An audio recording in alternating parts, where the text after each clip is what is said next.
ശബരിമല സ്വർണ്ണക്കവർച്ച കേസിൽ ചോദ്യം ചെയ്യലിന് ഹാജരാകാൻ സാവകാശം തേടി ദേവസ്വം ബോർഡ് മുൻ അധ്യക്ഷൻ എ പത്മകുമാർ. ബന്ധുവിന്റെ മരണത്തെ തുടർന്നാണ് സാവകാശം തേടിയത്. അടിയന്തരമായി ചോദ്യം ചെയ്യലിന് ഹാജരാകാൻ പത്മകുമാറിന് പ്രത്യേക അന്വേഷണ സംഘം നിർദ്ദേശം നൽകിയതിന് പിന്നാലെയാണ് സാവകാശം തേടിയത്. ആന്റണി ജെസ് ജോർജ് ആണ് വിവരങ്ങളുമായി ചേരുന്നത്. ആന്റണി, എൻ വാസുവിനോട് ഇതേപോലെ തന്നെ രണ്ടാം ഘട്ട ചോദ്യം ചെയ്യലിന് ഹാജരാകാൻ പറഞ്ഞപ്പോൾ ഒരു സാവകാശം എൻ വാസു ആവശ്യപ്പെട്ടിരുന്നു. എന്നാൽ പിന്നീടുള്ള നീക്കങ്ങൾ എങ്ങനെയായിരുന്നു എന്നുള്ളത് നമ്മൾ കണ്ടതാണ്. ഇപ്പോൾ ചോദ്യം ചെയ്യലിന് ഹാജരാകാൻ എ പത്മകുമാറും സാവകാശം തേടിയിരിക്കുന്നു.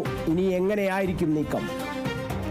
തീർച്ചയായും ഈ ശബരിമല ശ്രീകോവിലിലെ കട്ടിളപ്പടിയിലെ സ്വർണ്ണ മോഷണവുമായി ബന്ധപ്പെട്ട് എ പത്മകുമാർ അടക്കമുള്ളവരെ ഉള്ള ഭരണസമിതിയെ പ്രതികളാക്കിയാണ് പോലീസ് കേസെടുത്തിരിക്കുന്നത്. ഇതുമായി ബന്ധപ്പെട്ട നേരത്തെ തന്നെ ഈ എ പത്മകുമാറിനോട് ചോദ്യം ചെയ്യലിന് ഹാജരാകാനുള്ള നോട്ടീസ് പ്രത്യേക അന്വേഷണ സംഘം നൽകിയിരുന്നെങ്കിലും പിന്നീട് അദ്ദേഹം ഹാജരാകുന്നതിൽ നിന്ന് ചില ഒഴിവുകഴിവുകൾ പറയുകയാണ് ചെയ്തത്. അതിന് പിന്നാലെയാണ് ഇന്നലെ ഇപ്പോൾ വാസുവിന്റെ അറസ്റ്റിന് പിന്നാലെ അടിയന്തരമായി ചോദ്യം ചെയ്യലിന് ഹാജരാകാനുള്ള നിർദ്ദേശം പ്രത്യേക അന്വേഷണ സംഘം നൽകിയത്. ഏതായാലും പത്മകുമാർ ഉടൻ തന്നെ ചോദ്യം ചെയ്യലിന് ഹാജരാകില്ല എന്നാണ് മനസ്സിലാക്കാൻ കഴിയുന്നത്. അദ്ദേഹം ഇപ്പോൾ പ്രത്യേക അന്വേഷണ സംഘത്തോട് സാവകാശം തേടിയിട്ടുണ്ട് എന്നുള്ളതാണ്. അദ്ദേഹത്തിന്റെ ഒരു ബന്ധു മരിച്ചിട്ടുണ്ട്. അപ്പോൾ അതുമായി ബന്ധപ്പെട്ട് അദ്ദേഹത്തിന് ഇന്ന് അല്ലെങ്കിൽ ഉടനെ ചോദ്യം ചെയ്യലിന് ഹാജരാകാൻ കഴിയില്ല എന്ന് അറിയിച്ചിട്ടുണ്ട്. ഏതായാലും അന്വേഷണ സംഘം തേടുന്ന മറ്റൊരു വഴി എന്ന് പറയുന്നത് ഒരുപക്ഷെ അദ്ദേഹത്തെ തിരുവനന്തപുരത്തെ ക്രൈംബ്രാഞ്ച് ആസ്ഥാനത്തേക്ക് വിളിച്ചു വരുത്തുന്നതിന് പകരം പത്തനംതിട്ടയിൽ എവിടെയെങ്കിലും ഒരു സ്ഥലത്ത് വെച്ച്